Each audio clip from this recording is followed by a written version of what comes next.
따라해 볼까요? 나라를 새롭게, 교회를 새롭게. 여러분, 예수 믿는 성도의 특징 중에 하나는 인내입니다. 인내는 참는 것이지요. 힘들고 어려운 일이 있어도 우리 그리스도인들은 잘 참습니다. 잘 견딥니다. 그런데 아무리 참으려고 해도 한계의 상황이라는 것이 있습니다. 이 한계의 상황을 또 다른 말로 임계점이라고 합니다.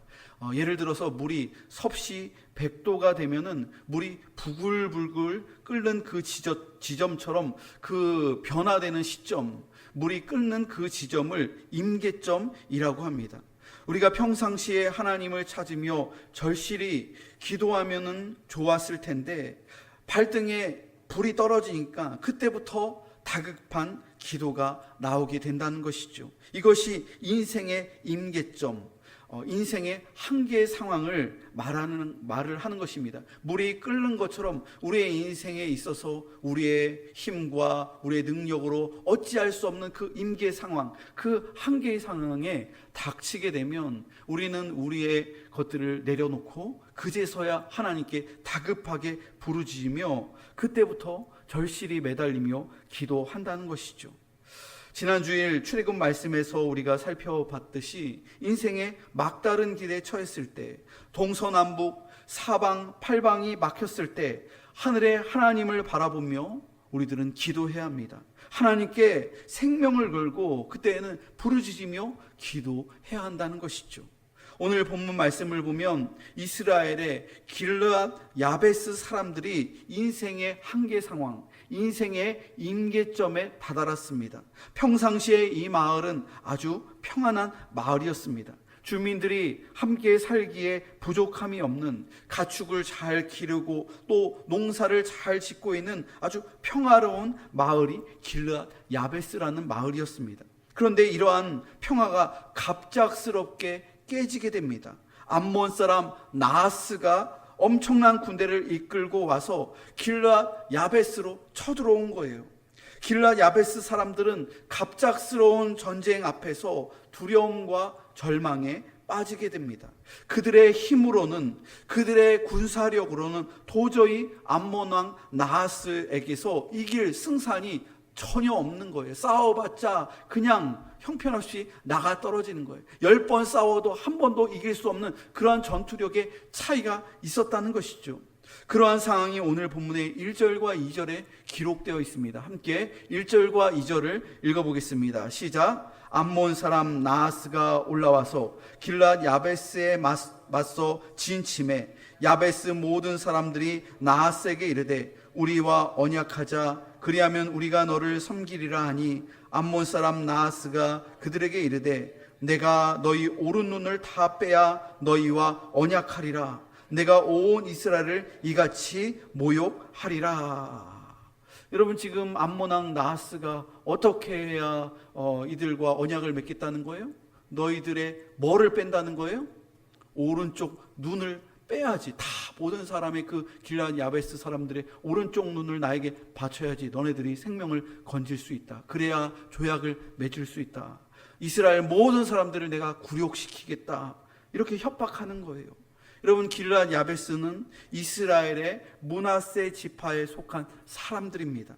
길르앗 야베스 사람들의 힘만으로는 도저히 암몬 족속을 상대할 수가 없었던 거예요.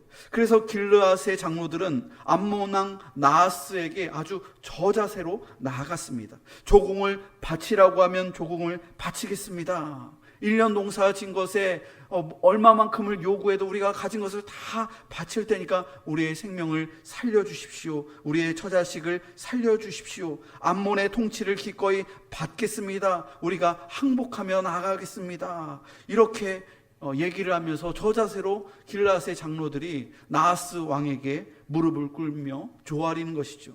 그러나 나하스는 더 굴욕적인 요구를 하였습니다. 항복의 조건으로 너희들의 목숨만은 살려둘 테니까 길르앗 사람들의 모든 사람들의 오른쪽 눈을 다 빼야 너희와 언약하겠다. 내가 온 이스라엘을 이같이 모욕하리라. 이렇게 협박하는 것이죠.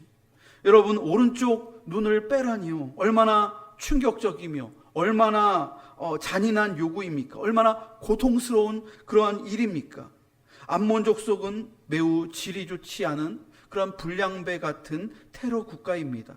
이스라엘과 먼 친척벌이 되는 나라인데 그 뿌리가 혈통이 좋지 않은 나라가 이 암몬이고 또 모압 족속입니다. 암몬의 왕 나하스라는 이 사람의 이름의 뜻은 뱀이라는 뜻을 가졌습니다. 왕의 이름이 그러니까 뱀이라는 거예요. 뱀처럼 차갑고 또 피도 눈물도 없는 아주 교활하고 거짓말을 잘하는 사람이 이 암몬의 왕 나하스라는 거예요.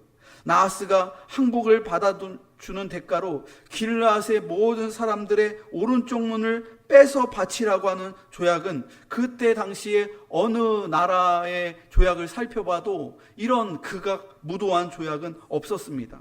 여러분, 성경을 보면 사사기에 삼손이 블레셋 족속들에게 포로로 붙잡혔을 때 어떤 형벌을 받았지요? 두 눈을 뽑혔습니다. 두 눈을 뽑혔어요. 그래서 앞을 볼 수 없게 된 것이죠.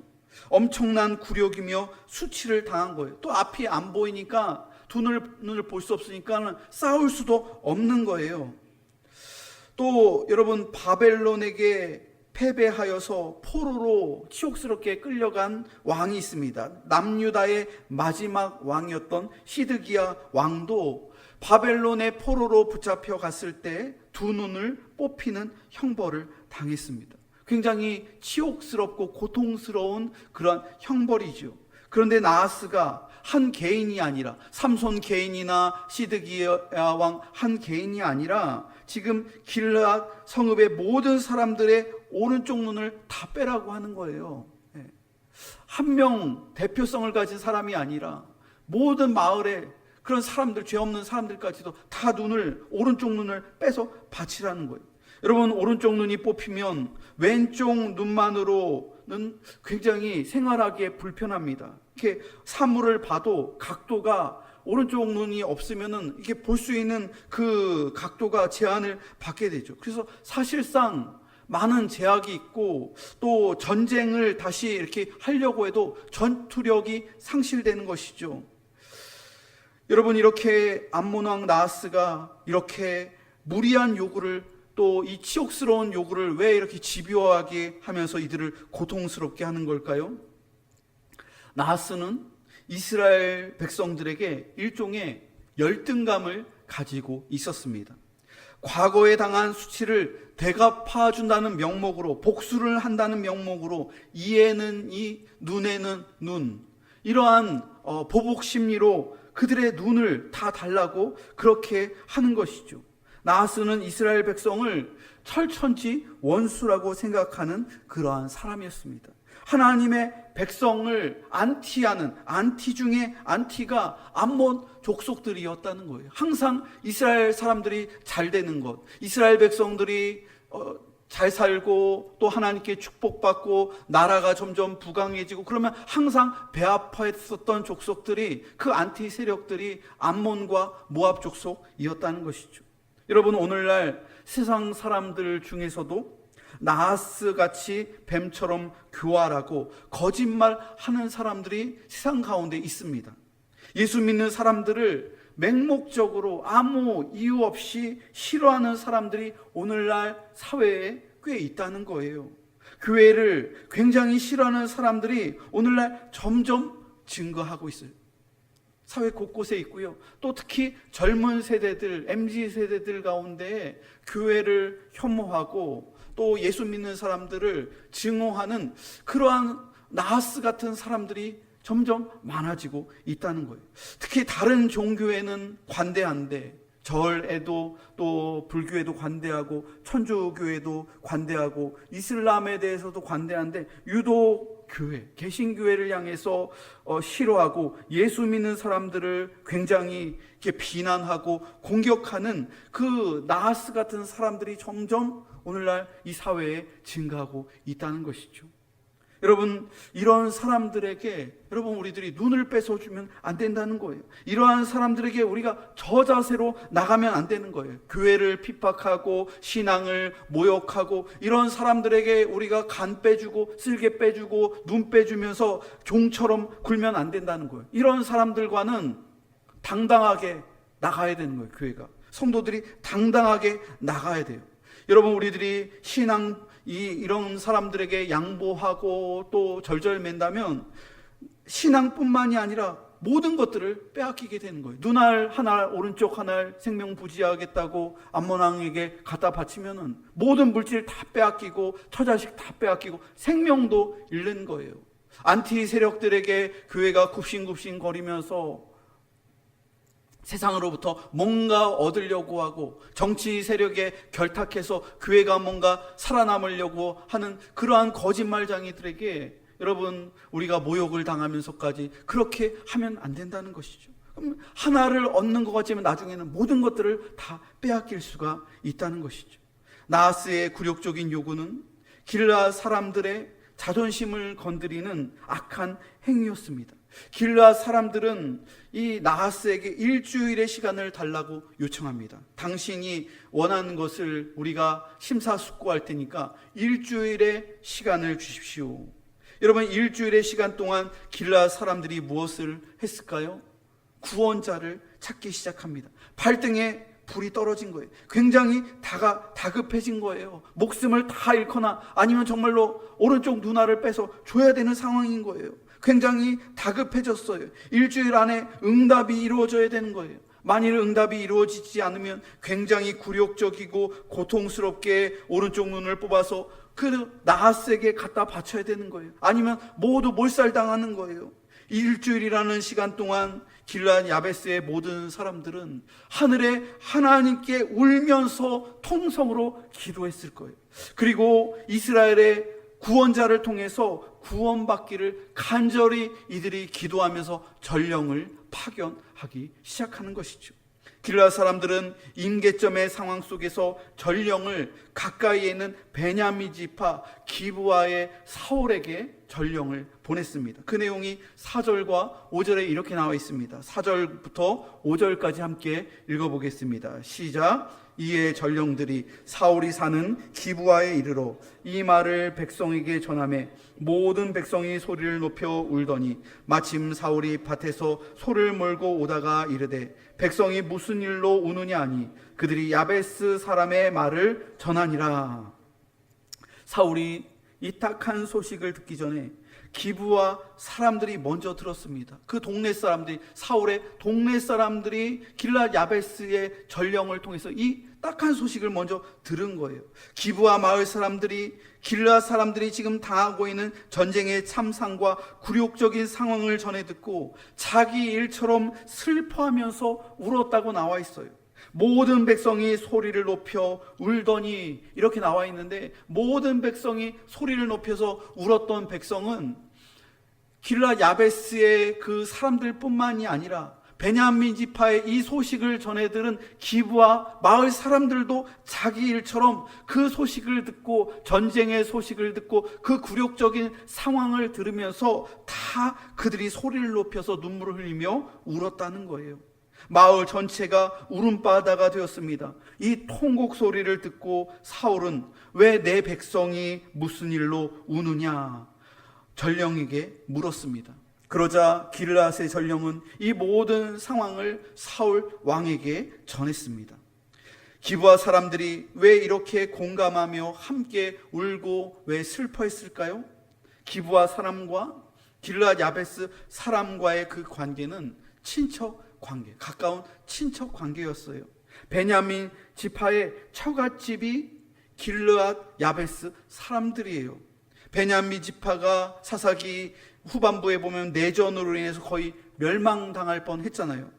젊은 그러한 장정들만 살아남아서 여자들도 죽고 노인들도 죽고 아이들도 죽어서 그 내전에 베냐민 지파가 600명밖에 안 남았어요. 그런데 이 멸절될 수밖에 없는 상황에 이 종족을 보존하기 위해서 이스라엘이 총회를 열고 600명 남은 베냐민 지파의 남성들에게 아내를 얻어줬는데 그 아내의 400명을 얻어준 그 마을 사람들이 바로 길르앗 야베스 사람들이. 그러니까 베냐민 지파의 처갓집이 되는 곳이 바로 길르앗 야베스의 사람들이죠. 하마터면 길르앗 야베스의 처녀들이 400명이 시집을 안 갔으면은 베냐민 지파는 그 자녀들을 얻을 수도 없고 또 이스라엘의 초대왕인 사울도 태어날 수 없는 것이죠. 이러한 어려웠을 때 도와준 사람들이 길르앗 야베스 사람들이에요. 그래서 이 길르앗 야베스 사람들의 이 딱한 사정을 듣고 긍휼의 마음이 생긴 거예요. 눈물을 흘리는 것이죠.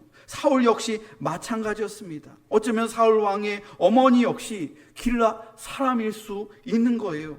사울은 이 소식을 전해 듣자마자 하나님의 영으로 감동하였습니다. 오늘 본문의 6절과 7절 한번 보세요. 제가 읽어드리겠습니다. 사울이 이 말을 들을 때 하나님의 영에게 크게 감동되매 그의 노가 크게 일어나 한 결의의 소를 잡아 각을 뜨고 전령들의 손으로 그것을 이스라엘 모든 지역에 두루 보내어 이르되 누구든지 나와서 사울과 사무엘을 따르지 아니하면 그의 소들도 이와 같이 하리라 하였더니 여호와의 두려움이 백성에게 임하매 그들이 한 사람같이 나온지라. 사울이 성령으로 충만해지는 시간이었습니다. 하나님의 영에 크게 감동되었고 그의 노가 크게 일어났다고 성경은 기록합니다. 성령을 받으니까 사울에게 거룩한 분노가 표출되는 거예요. 여러분, 저는 이 장면을 묵상하면서 사사기에 나오는 그 사사가 생각났습니다. 사사들이 성령을 받는 장면과 지금 사울 왕이 성령을 받는 장면이 굉장히 똑같아요.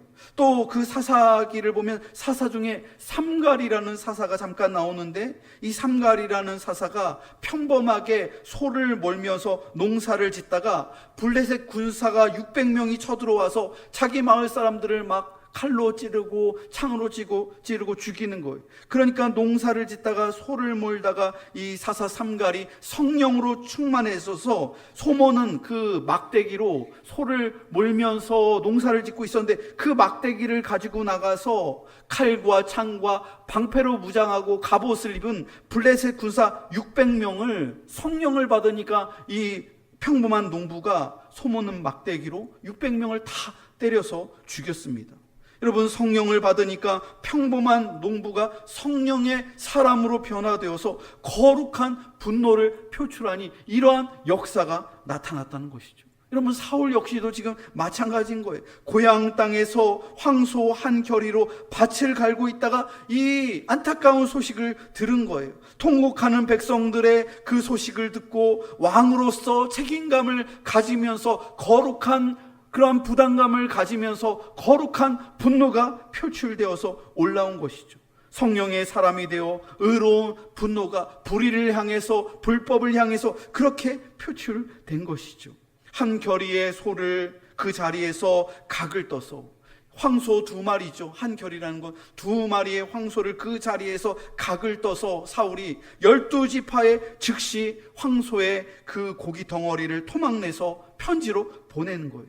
이스라엘의 왕으로서 내가 지금 군대를 즉시 소집하는 것이다. 이 명령에 순종하지 아니하면 지금 보낸 이 황소의 사체처럼 이 토막처럼 당신들의 소들이 다 죽임을 당할 것이다. 이 소집에 응하지 않는다면 내가 왕으로서 명령하거니와 당신들의 모든 소들을 다 난도질할 거다. 이것이 왕의 준엄한 명령이었다는 거예요. 그것도 성령으로 충만한 왕의 명령이었다는 것입니다.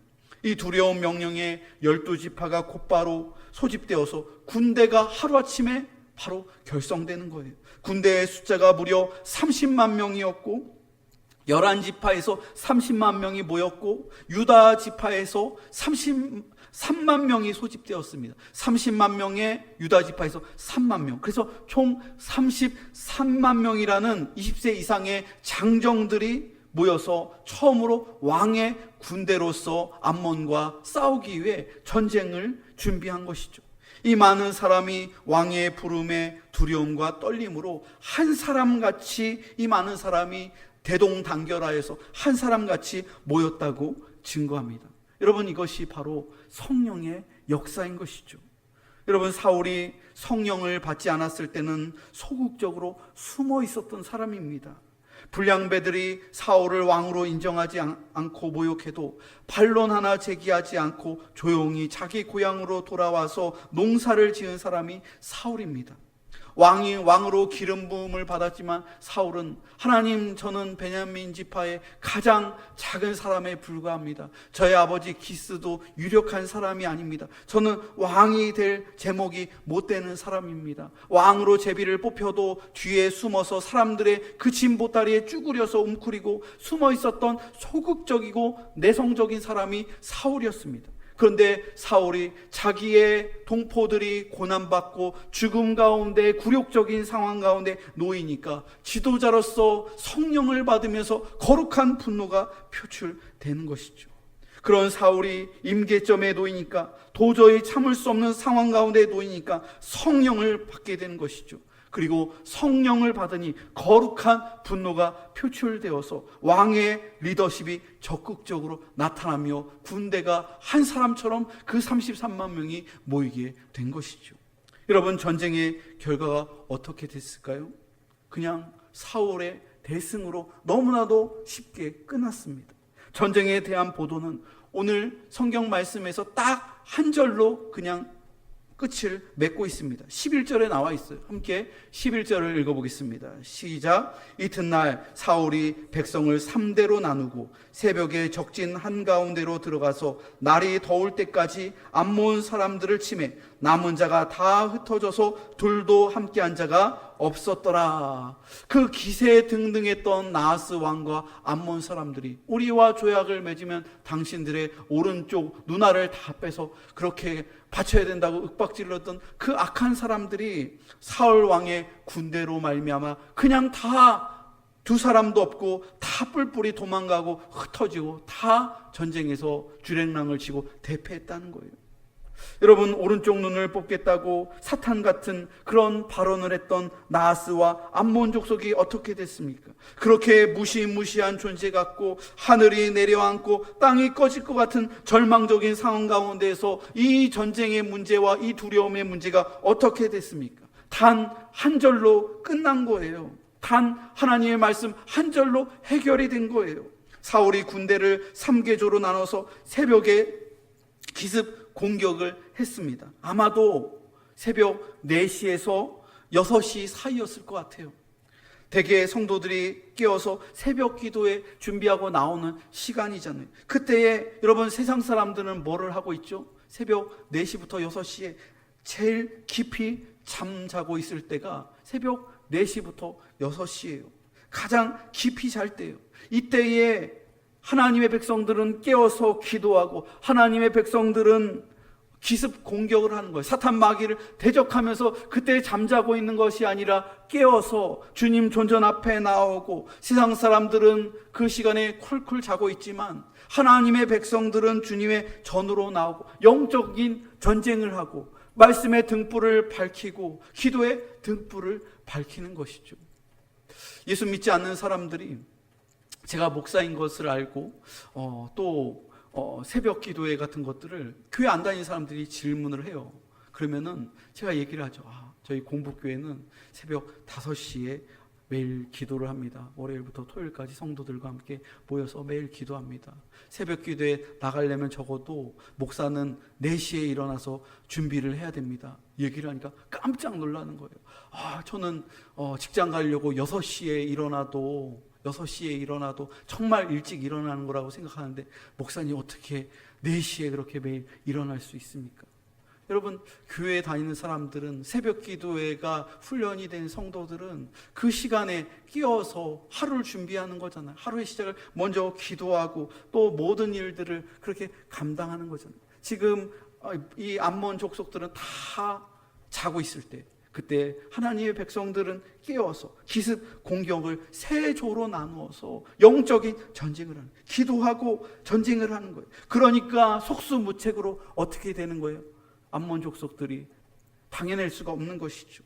전쟁은 속전속결로 날이 더울 때까지 끝났다고 하는 거예요. 그러니까 새벽에 시작해서 기습 공격하니까 거의 낮 더울 때니까 12시나 1시 전에, 그냥 반나절 전에 끝나버린 거예요.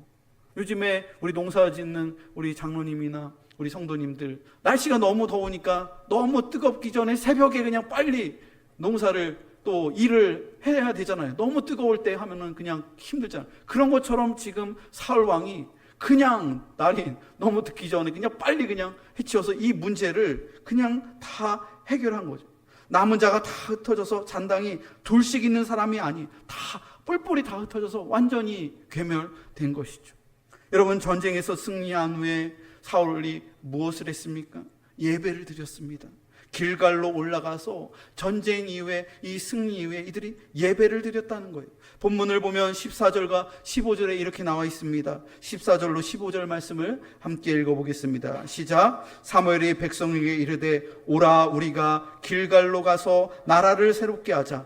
모든 백성이 길갈로 가서 거기서 여호와 앞에서 사울을 왕으로 삼고 길갈에서 여호와 앞에 화목제를 드리고 사울과 이스라엘 모든 사람이 거기서 크게 기뻐하니라.